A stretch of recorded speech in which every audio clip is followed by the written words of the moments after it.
We're proud that a lot of civilian clubs have taken that on, and you've seen some of that today and the last 4 days here at Crufts. So we're really proud we were the first to do that. As always, times move on. We had operational roles in Iraq, operational roles in Afghanistan. So our role as an RAF police trade changed drastically. We are very much a deployable force.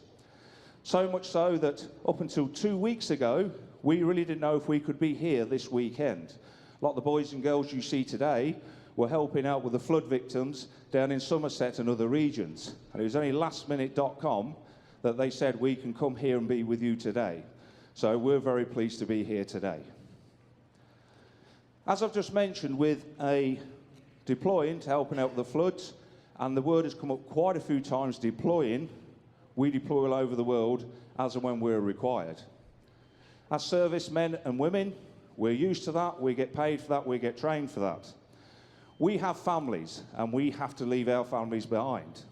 And what helps our families so that we can be away and do our job is the magnificent and unbelievable support we get from you, the great British public.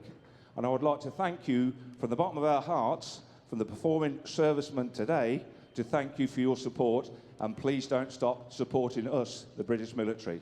Thank you very much indeed.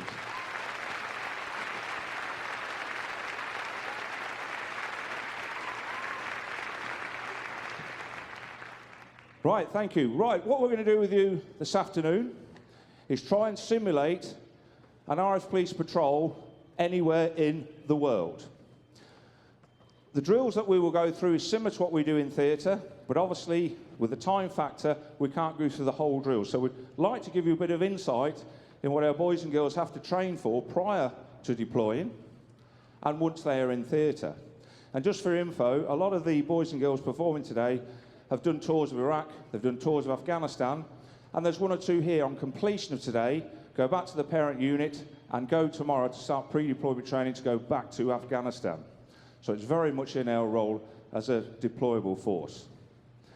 Right, what I need you to do now as an audience is just picture this arena as a village anywhere in the world. Normally when a patrol goes out, there is intense briefings prior. We don't just turn up and off we go. The reason why we don't do that is because there's too many hazards and dangers on the ground, particularly the IED and the suicide bomber. So we have to have intense briefing where intelligence comes in, we sit down and we call it an O groups briefing, we're giving all the intelligence to the ground, they're given their mission, what they need to go in and achieve, and they need to go on their mission safely, and they need to extract safely. That is the first and paramount part of the mission. The other one is, with all the local occupants, local environment, local people, we've got to build a rapport with them and build trust. So that is a very difficult thing to do, and something we believe we're doing very, very well. So right, what's happened? We've had the O Group's briefing. The patrol is just about to come on. They've been given the radio that they're clear to commence their patrol. So the patrol will now enter the village. As they're entering the village, you'll notice over the far side somebody in a vehicle acting quite suspiciously. We have a lot of intelligence coming from the air, which is sent back to the O Group and radioed through to the patrol. So the patrol are aware they're coming into an area where there is possibility of an ambush or possible IEDs.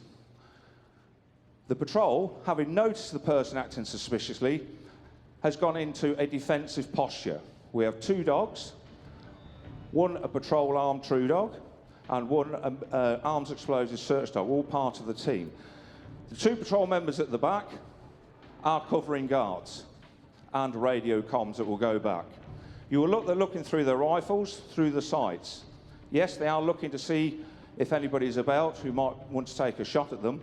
The other thing they're looking for is what we call combat indicators. Combat indicators is something out of place, have all the locals disappeared? Is there things on the ground, ground-side awareness, that shouldn't really be there, which could be a possible IED? Because the name of this is to move in safely. Right, they've now scanned the area. They've now radioed back. They're about to commence the patrol and move in. The vehicle is acting suspiciously. and the occupant of the vehicle has realised that he has been clocked.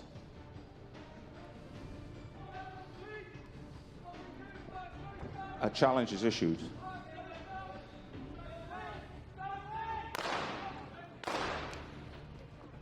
A shot is fired. We always go by minimum amount of force. Once that weapon was pulled and a shot was fired, the dog was released. We are still adopting the minimum amount of force. It's better than putting a single shot into this person.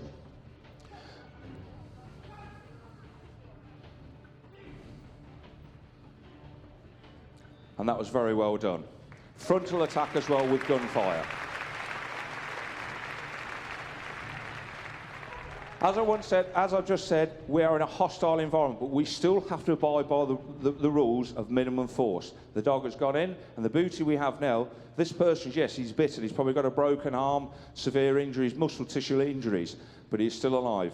He will now be searched, because the worry we have is that he might have explosives and self-detonate. And if he self-detonates in this close environment, it would upset a lot of our day, let's put it that way. So for the benefit of today, we will come in close and do a search. In real time, we would all be backing off now and setting up a big cordon and dealing it from a distance. But obviously we can't do that today, and it is very lengthy. Cursory search is carried out, see if he's got any other weapons, and also if he is carrying any explosives. You notice the dog is still looking at that person.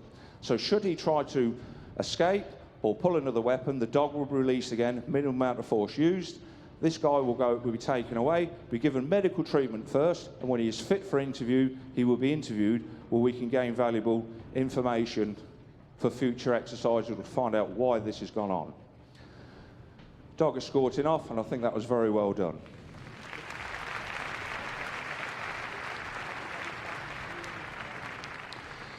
Now, obviously, we've had the intelligence from our ops group saying that somebody's been acting suspiciously across here. The patrol have had eyes on that. So we know now this is a high-risk area. It's a dangerous area.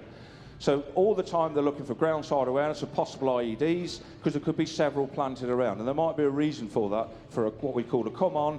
So we get hit with one IED, we move to another area for an IED there to be waiting for us. So to try and remove that hazard, we now use on the excellent skills of an arms explosives search dog team.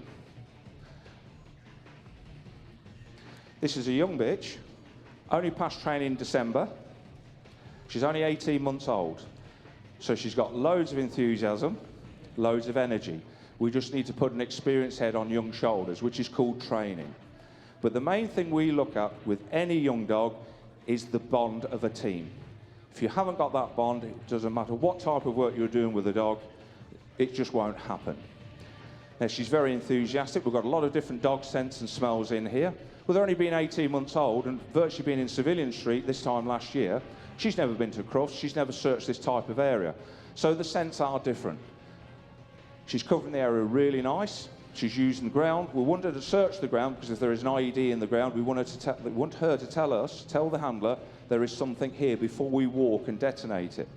She'll also be trained to indicate on pressure plates. A pressure plate could be 15, 20, 30 yards from the main device. So it's important, and normally a pressure plate can only just be a piece of wood and a piece of carbon, just showing how sensitive these dogs' nose have to be. And you've got to remember as well, working in hot climates of possible 40, 50, 60 degrees, the heat factor that's involved in that. Now just look at this dog's enthusiasm, wanting to go to the boxes and search the area.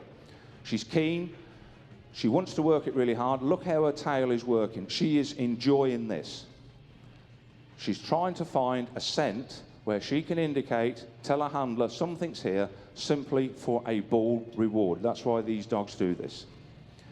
At the moment, she's doing a really nice job. Handler working on the long lead today because she is a young dog. He wants to focus because it's a big distraction, a massive crowd like this, and there's a lot of energy down here which you probably can't feel up there. So it's important that he does this, and this is a training exercise as well. A lot of interest shown around the front side of that. Handler's hand comes up, the dog sits. There's something here.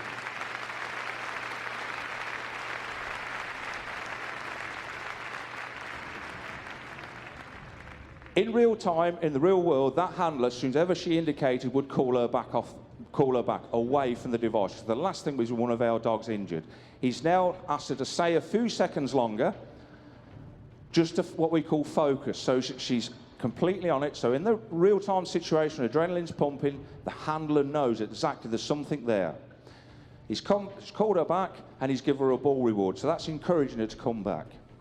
Right, in a real-time situation now, the covering patrol at the back will be sending all these radio messages back saying we've got an positive indication from the arms explosive search dog, request bomb disposal call sign to come into this location.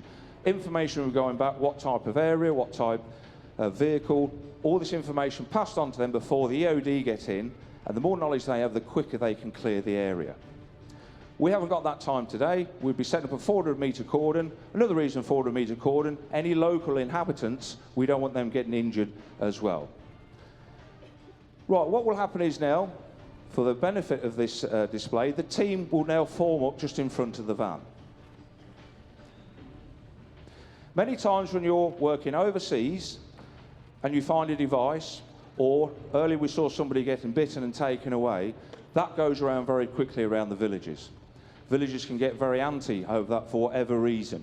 Might be because a relation has been arrested or been bitten by a dog, or taken away by the military, or it might be that the local militia is putting pressure on that village saying you go out and engage the military. If you don't, we will put your families under threat.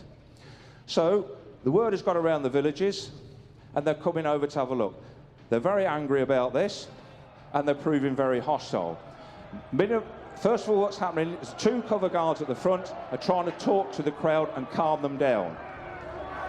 This is a very hostile situation. It's getting louder. The front 2 cannot contain this. They're starting to move back and bring the dogs forward in a hope that the dogs, without biting, will calm the situation.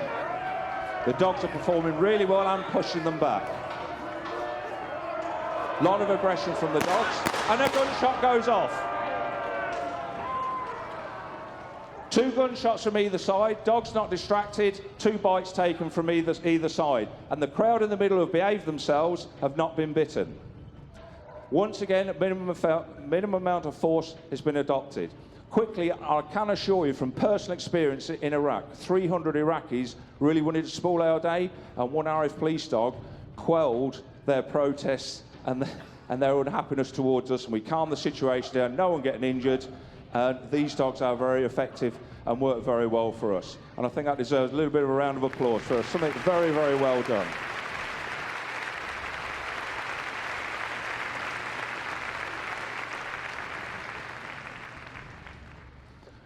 Right, in the centre of the arena, you will always get this with a crowd. You'll get an anti-side and you'll get some, as soon as ever the dogs comes out, all of a sudden start behaving themselves.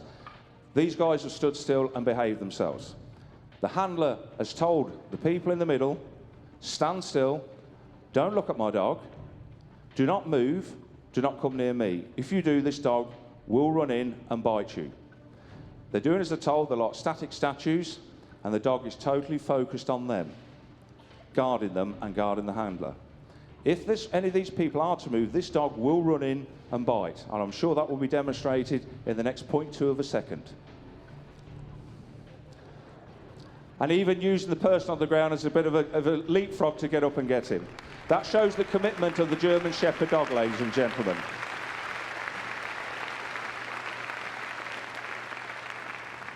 As a handler, that gives you great confidence. You can turn your back on a situation because you know your best friend is guarding you and he will cover you in the slightest bit of danger that they put towards you.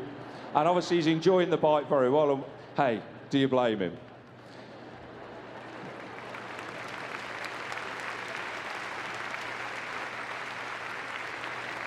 Like I was saying, that gives us great confidence as a dog handler that you know you've got a friend there that is going to back you up and he is going to protect your life and if not save your life, which happens on countless times out in operational theatres. Right, the team are quickly going to form up.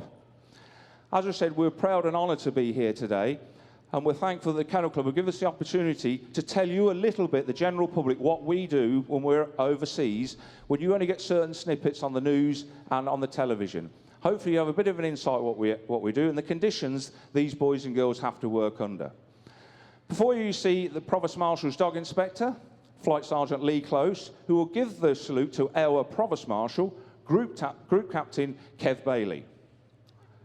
Ladies and gentlemen, I give you the Royal Air Force Police and their dogs.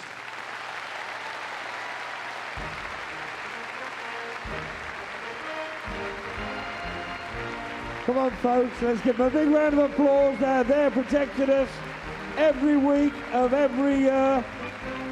And thank you to Provost Marshal of the Royal Air Force Group, Captain Bailey, for taking the salute. What a brilliant display and what a brilliant bunch of guys.